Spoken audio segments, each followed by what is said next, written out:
Hello and welcome to NTA International News, live from Abuja, the nation's capital. I am Abdul Malik Adil.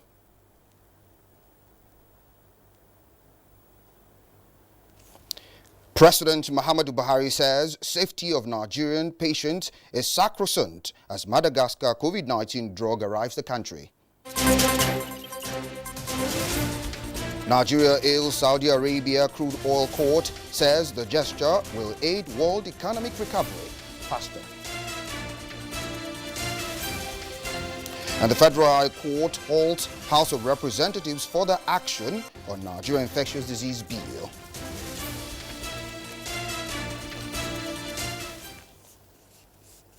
Many thanks for staying tuned. Now, President Muhammadu Buhari has restated his position that Nigeria will indeed listen to science before the traditional or any new medicine administered on nation citizens as cure for coronavirus.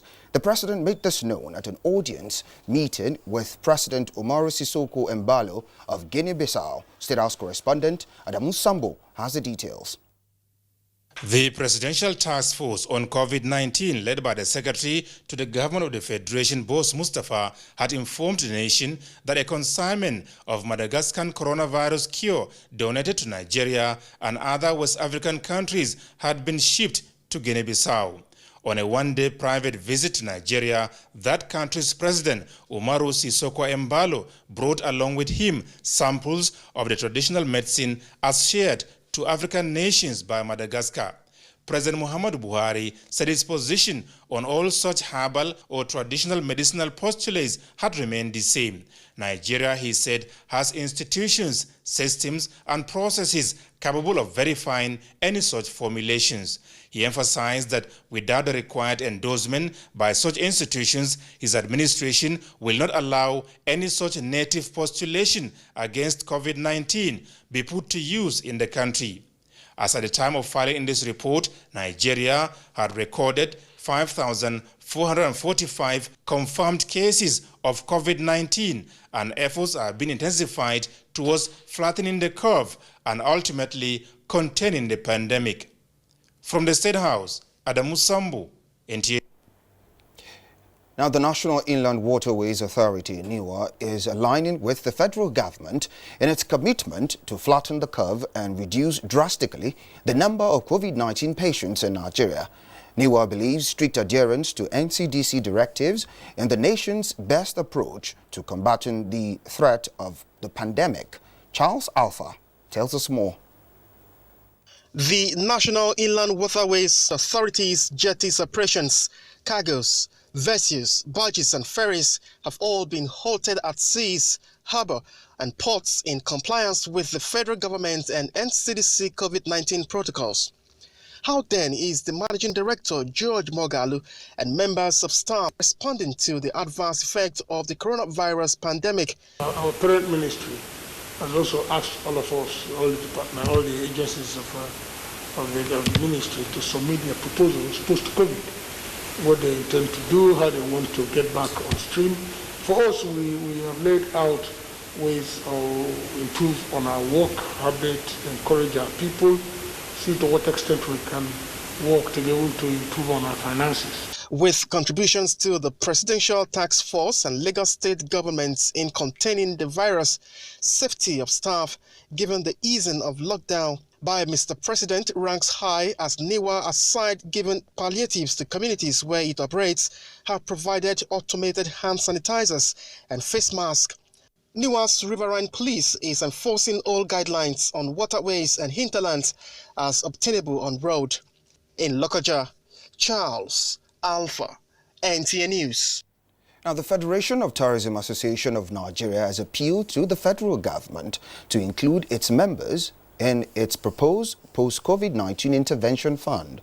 The president of the association, Saleh Rabo, made the appeal while briefing journalists in Abuja on the impact of COVID-19 on the tourism industry. Oinaya Kaluoka has the details. One of the businesses most affected by the COVID-19 is the tourism sector. With the airport shutting down, hotels and tourism-related businesses disappearing, and hundreds of jobs lost. In Nigeria, the story is not different, as the Federation of Tourism Associations of Nigeria says the industry needs intervention from the federal government. The next largest employer of labor is the hospitality sector. Because if you look at the number of people that are employed in our hotels, in our travel agencies, and even other auxiliary services that are being provided by the hospitality sector, then there is the need to support this industry to avoid further catastrophe. The association recommended that the solicited 150 billion naira intervention fund should be channeled through low-interest loans, import duty waivers, tax reliefs, domestic tourism promotion. The way forward now, as a result of this COVID-19, is the promotion of domestic tourism. As it is today, a lot of places are shut down. We're going to have a revenue of about $0.89 billion lost to the Nigerian economy. We employ about 30,000 staff. The Federation of Tourism Associations of Nigeria is the umbrella body of all the private sector tourism business owners and operators in Nigeria. Oyinaya Kalu Oka, NTA News. And from the tourism sector to the agricultural sector. Now, in spite of the COVID-19 challenges around the world, Nigerian agricultural produce are on high demand in Europe, Asia and America. The commodities include vegetables, hibiscus, sesame, melon, among other farm produce. The Nigerian Agriculture Quarantine Service, an agency under the Federal Ministry of Agriculture, says in the last 2 weeks, 8 metric tons of vegetables have left Nigeria for Europe. And the AGF, in its own wisdom, also give us an approval that export certification can start. This approval was conveyed to the AIG of police, conveyed to the customs, controller general, conveyed to all relevant sectors in the airport, and based on that, on the 4th of May, we kick-started the airport. And between 4th of May to date, we will be able to export almost about 8 metric tons of fresh vegetables to the United Kingdom. Agriculturists are of the view that if government agencies, farmers and merchants will abide by the international standard in producing, packaging and storing of agricultural produce before export, Nigeria will earn more foreign exchange that will cushion the effect of the dwindling oil price. And joining me live in the studio is the Director General, Nigerian Agricultural Quarantine Service, Vincent Isegbe, to speak on the potential of agriculture product being export abroad. It's good to have you join us on the News at 7 and NTA International, sir. Thank you. It's my pleasure. All right. So give us your own perception on the impact of COVID-19 on food export. Well, COVID-19, by its main name, pandemic, means that it has gone worldwide, affecting every sector of the economy. So the agricultural subsector is not the agricultural subsector is equally involved as well. So it has affected both farmers who are supposed to produce in the farms, and then the logistics people who are supposed to transport the produce from the farm gate to the markets, as the case may be, and even the cost of export too. Everything has come to a standstill, so to say, during the period of the lockdown. So I would say that it has affected agriculture. But the good news is that we are back and we are beginning exports. Last week we exported vegetables. This week again, a second airline is joining to export vegetables. Before the next 2 weeks too, the inspection and certification for hibiscus will be ready and they will be on their way out of the country. So we have resumed, and we thank the Honorable Minister for all the support. He has instituted the technical committee on movement of agricultural produce across the states, and each state has a subcommittee that are working within the state to ease movement of agricultural produce. So we're working very hard to ensure that everybody resumes. And I can bet you that the farmers are happy because they know that all their produce will leave their warehouses, and then they have the opportunity during this rainy season to begin to plant new crops. It's good that we're talking about the good news, you know, in the agricultural sector and even in the economy, which is gradually, you know, picking up. Now, how acceptable is our produce abroad, considering the cases of rejection in the past? Thank you. I'm happy you say rejection in the past. We have been exporting agricultural produce all this while, if not for the COVID that came in to stall the process. Most of the products that we export, they are not rejected anymore. Right. We had some few cases before which had earlier not been explained to Nigeria. For now, most of our products that we produce, following the inspection and certification process of the quarantine service, all of them go without any hitch. However, we have some few cases. Of course, there cannot be one or two exceptions, right, where maybe some exporters, you know, conceal some consignments. Right. The process, the international process, is that if you certify and you list on the certificate, phytosanitary certificate, that you have this specific consignment of goods, even if you put any other consignment that is certified and it's not in that document, it amounts to concealment. Right. And that alone can lead to rejection. So there are some small technical issues that we are drawing the attention of exporters so that they will not fall foul of the rule as they export the agricultural produce. So far, so good. Rejection of our produce has been a thing of the past. Amazing. Now, talking about, you know, some of the challenges we're about to now look into. What is the issue of certification? It's more like a major challenge. And how has this been, you know, laid to rest to ameliorate the situation? We've had series of stakeholder meetings with the subsectoral groups, vegetable group, the yam group, and the cowpea group. We've been having meetings and letting them know that, look, these are the processes that needs to go through. And the individual exporters, as they come, we let them know exactly what they're supposed to do, and we take them through the process. On the import or export permit, on the phytosanitary certificate that is given, the details are there, and we insist that the certificate having been issued should not be tampered with.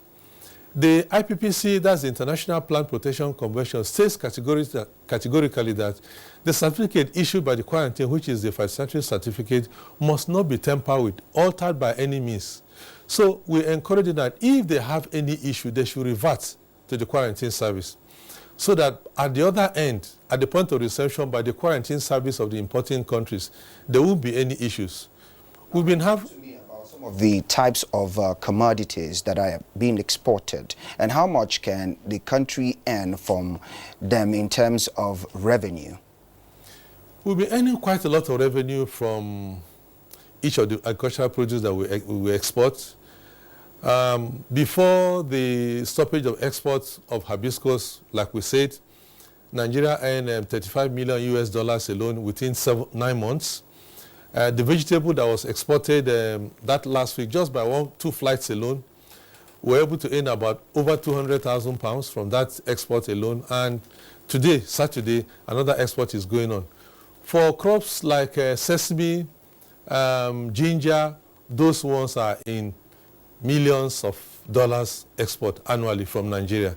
I know, of course, that Nigeria is a major producer of yam, of palm oil, of cassava, and about the second or third of ginger.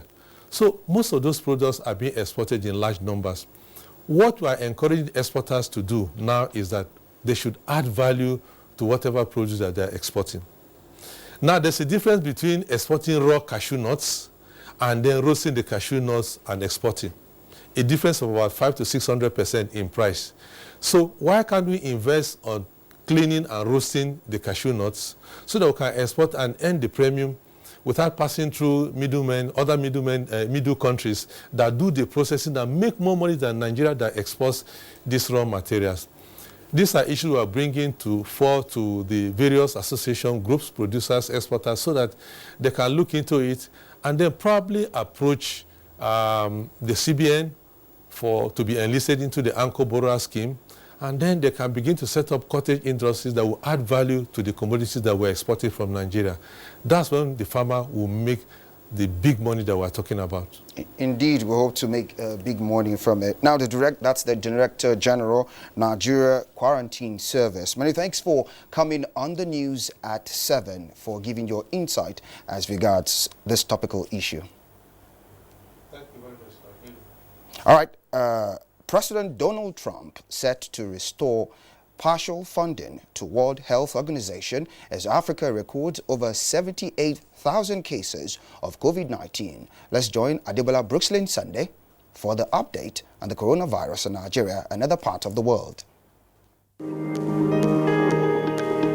India's coronavirus cases has surpassed that of China, and Mumbai's war against coronavirus has pushed India's cities' hospitals to breaking points.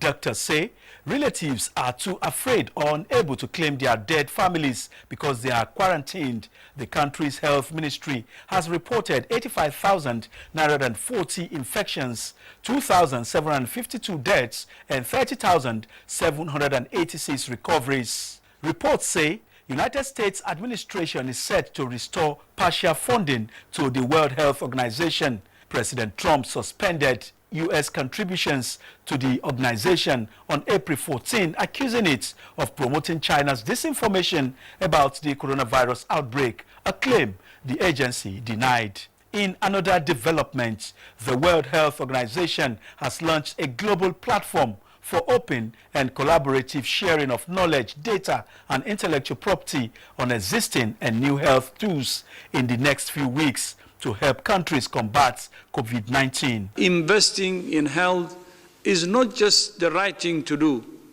it's the smart thing to do. The chief hopes to exchange experience on the epidemic prevention and control, and figures on the Worldometer at about 7 p.m. local time show that 310,421 persons have died from the dreaded coronavirus disease out of the 4,677,068 confirmed cases, while 1,785,329 persons have recovered. The African continent has now recorded 78,194 confirmed cases of coronavirus, with 2,630 deaths, while the number of recoveries stood at 29,453, as displayed on the COVID-19 dashboard of Africa Center for Disease Control. In Nigeria, the nation's Center for Disease Control has discharged 1,320 persons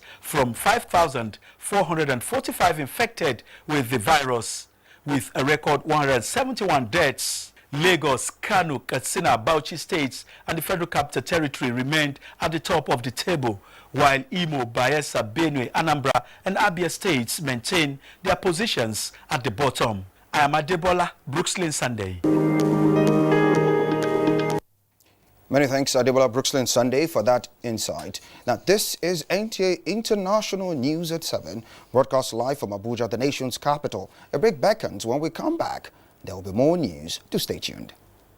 Of the COVID-19 cases in Nigeria is increasing daily, with many more tests ongoing. The battle of testing, isolating, treating, and attending to the affected persons rests heavily on the shoulders of our health workers, constantly putting their lives on the line and at risk to contain this virus, save and protect the lives of millions of Nigerians. To these health workers, we at the Nigerian Television Authority, NTA, on behalf of millions of Nigerians, say a big thank you for all that you have done and are doing. To the security agencies enforcing the lockdown and every other frontliner, we say thank you for putting your lives on the line to save ours. There is no amount of words that can quantify our gratitude. Thank you. This message is brought to you by the Nigerian Television Authority, NTA, Africa's largest television network. Now to security matters. In furtherance of his commitment to security and stability of the West African sub-region, President Muhammadu Buhari is reassuring Guinea-Bissau of Nigerians' continued support for genuine effort at achieving peace and sustainable development. This was while granting audience to that country's President, Umaru Sissoco Embalo, who paid a one-day visit to the Nigerian president. State House correspondent Adamu Sambo has the details. Visiting Nigeria for the fourth time since his election on the 1st of January this year, President Umaru Sissoco Embalo of Guinea-Bissau is the first head of state to be received by President Muhammadu Buhari amidst the coronavirus pandemic. You know, me with President Buhari, we don't have the relation between two presidents. It's the son and the father. This kind of relation I have with Baba. And for me, in this situation or another situation, I can come to see greet my father. That's why I'm here. So what have you come to tell him? Just the situation in Guinea-Bissau. Indeed, the situation in Guinea-Bissau dominated discussions behind closed doors between the two leaders that lasted more than 1 hour. Nigeria played a significant role in stabilizing the political and security situation in the West African country, which faced serious threat of disintegration following disputed elections. President Buhari's Nigeria was equally amongst the first ECOWAS countries to formally recognize Embalo's presidency on coming to power on February 27 this year.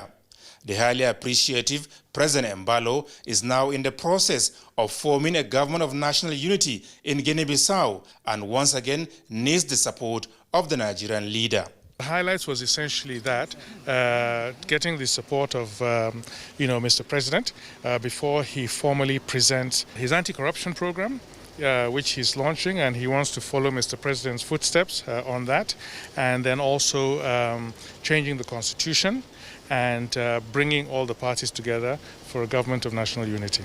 So what did the President tell you? The President assured him that Nigeria was going to be behind him and that he, Mr. President, is always available to give him advice and to support him in any way possible, because he, Mr. President, believes in the stability of all the countries of the West African region, and that he, Mr. President, would not spare any effort in ensuring that there's stability, political stability in Guinea-Bissau, and to really give all the support to also enable economic development. Before his election, the 47-year-old President Umaru Sissoco Embalo served as army chief as well as prime minister of his country between 2016 and 2018. From the State House, Adamu Sambo, NTA News. Now, the Nigerian military says it has destroyed Boko Haram terrorists in the Sambisa Forest General area of Borno State via massive airstrike conducted by the Air Task Force of Operation Lafia Dole on 15th May 2020. A statement by the Coordinator, Directorate of Defense Media Operations, Major General John Eneche, notes that the operation was executed based on credible intelligence report as well as series of intelligence, surveillance and reconnaissance missions, which shows that the terrorists had upscaled their activities in the settlement by importing additional fighters and increasing their logistics stocks preparatory to attacks on troops' location and surrounding civilian settlement. So consequently, the Air Task Force dispatched Nigerian Air Force fighter jet to attack the target area, neutralizing many Boko Haram terrorists as well as destroying their logistic facilities and other structures in successful passes, thereby further degrading their willpower to fight. The armed forces says it will sustain the tempo until peace is restored in the region. Now to the oil sector, Saudi Arabia has announced over 1 million barrel per day reduction in its crude oil production to support the demand that brought the price of crude oil to an all-time low. Nigerian Minister of State Petroleum Timi Silva described the gesture as difficult sacrifice that will make the world economy recover faster than expected. A statement by Garba Din Mohammed, Group General Manager, Special Affairs Media, on Minister to the Minister of State Petroleum Resources, said Temipre Silva expressed appreciation to the government of Saudi Arabia over its recent voluntary reduction in its crude oil production. He commended Saudi Arabia for its leadership role in both OPEC and OPEC Saudi. Saudi Arabia voluntary production court action is complemented by similar action from other OPEC members such as Kuwait, Algeria, United Arab Emirates. Now we now join Uche Ugochukwu for the Week in Review. You're welcome. The outgoing week is packed with mind-blowing activities, even as the struggle with COVID-19 continues. Pockets of killings in parts of the country culminated in an extraordinary meeting of the National Security Council, where President Muhammadu Buhari pledged to do whatever it takes within available resources and limits of the law to deal decisively and proactively with the various security challenges troubling the country. Mr. President is fully on board, committed to doing whatever is necessary to reduce the spate of violence and insecurity in the country. The first virtual meeting of the Federal Executive Council held in the course of the week. Among the resolutions was the Council's approval of further amendments of the 2020-2022 Medium-Term Expenditure Framework, as well as 2020 Appropriation Acts, which they said is in response to the impact of coronavirus pandemic on the nation's economy. Similarly, at the National Assembly, the House of Representatives Tuesday considered and adopted several motions bordering on interventions to mitigate the social and economic impacts of COVID-19. Also, the Nigerian Solidarity Support Fund was launched, where Vice President Yemi Osinbajo said it will support the creation of a stronger, more resilient, inclusive political economy and healthcare system. On its part, the Nigeria's Governors Forum at the 8th teleconference on COVID-19 resolved to increase capacity of national response to the fight against the pandemic through the strengthening of fiscal frameworks and adequate provision of medical incentives across states with critical needs. Meanwhile, the Federation Accounts Allocation Committee, FAC, distributed 606.196 billion naira among the three tiers of government as federal allocation for the month of April. The federal government inaugurated a 13-man presidential project implementation team with the mandate to resuscitate the Ajaokuta Steel project. It also signed a hydropower agreement promising to yield 30 megawatts hydropower from the Gurara multi-purpose dam in Kaduna State.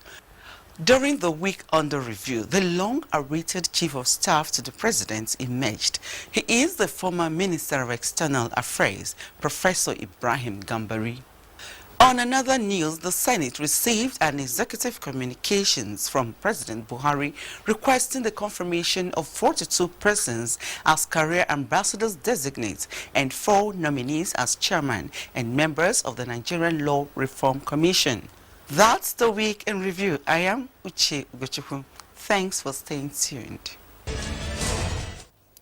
Many thanks, Uche. Now, on the summary note, President Muhammadu Buhari condoles with stalwart of the All Progressives Congress, Senator Binta Mashi Garba, over the death of our father, Corporal Garba Tumba, retired, who worked with President Muhammadu Buhari in the military. A statement by the senior special assistant to the president on media and publicity says Corporal Tumba, who died after a protracted illness in Baza District, Michika Local Government Council, Adamawa State, served President Muhammadu Buhari as a driver in the Nigerian Army. The president described him as a loyal, diligent and respectful soldier. President Muhammadu Buhari commiserate with all family members and friends of the deceased, praying to Almighty God to accept his soul and comfort the family. And that concludes the news at 7 on NTA International. Many thanks for watching. I'm Abdul Malik. Adieu.